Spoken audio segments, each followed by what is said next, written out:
So in today's class, we went through a couple of things. The first one is how to control your power. So Ernest, you do a normal feeding, I'll be catching. So the idea is to do a very light touch, but every time hit your opponent's hand with a force that is really, really light. And once you master that,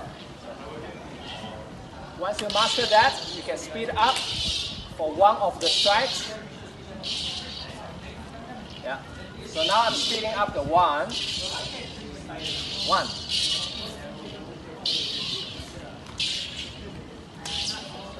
So the idea is use your body mechanics to move the blade instead of focusing on the power of your arm, because that's how you can have more control.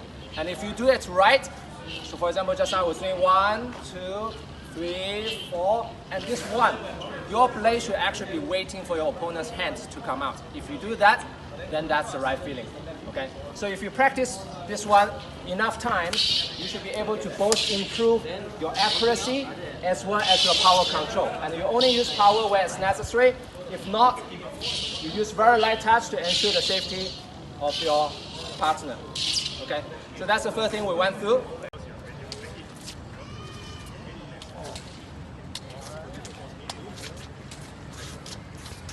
So later when you back out more, I will really send it. So you must really back out. Okay? Ready and go. Okay? Anytime if your opponent is hitting too hard, stop, ask him to correct the technique, then go back again. Okay? Start without acceleration, then once you feel comfortable, adding the acceleration. Okay? The second piece is in terms of how do you defend yourself when you are in range. So this scenario happens when your hand is already out and you are late. Go back to number one. Yeah. And you are late. You know that your hand is going to get hit. And somehow you are stuck in the range either because of momentum or something. So you have to defend yourself using the blade. Okay? So it's a sudden jerk movement of your hand, and very often use two-handed will give you a better result, where you try to displace and replace your own hand. So my hand was here for him to take. I remove my hand and replace that with the blade. So that should ideally stop his blade or slow him down for a split second where you can go in for a counter strike. Okay? So if we do that, one more time. It's something like this. Go to the other direction. That's the idea. Okay? So the idea is to use your blade to displace where your hand was while putting your hand back for a safe distance. So you can almost use your hand to bait your opponent and then stop his blade, displace it, and going for a strike. Okay? The exercise I was teaching you just now was focusing on how to protect your hand. So you only apply that technique when your hand was in danger. If your hand was putting back like this, you should be using this technique. Because what is in danger is your head and your body. Your hand is not in danger, right? So this exercise is especially useful. The camera is good. So let's say we're doing drilling, right? I do a number one, he does a number one, but he's very good using a number two counter, and I'm seeing that coming, and I'm already too late. My hand is here. There's no way for me to pull anywhere. And that's what I do.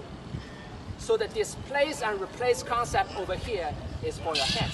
So look, that's where my hand was, right? You got to remove your hand from that position and replace that with a blade. That's the idea. Okay? So similarly, we can do another one. Yeah. So this one is coming, right? I'm already too late. He's faster. My hand is already here. What do I do? Okay? And later we'll add this with a counter strike. Because once you display with your blade, and the moment he makes a contact, you know his blade is going to be slowed down. Because there's an impact on this. He can't do this anymore. Because his blade is slowed down by a split of seconds. And you use that moment to go in, either for a hand strike or a hand strike. Because your blade is pointing forward. Your blade is not chambered. Okay, that creates a moment of difference. and that's how you catch the timing. Okay? So with that, now let's proceed to the next part, which is the person doing the defense. The moment you hear the blade making a contact, try to do a counter. Alright? So let's try it.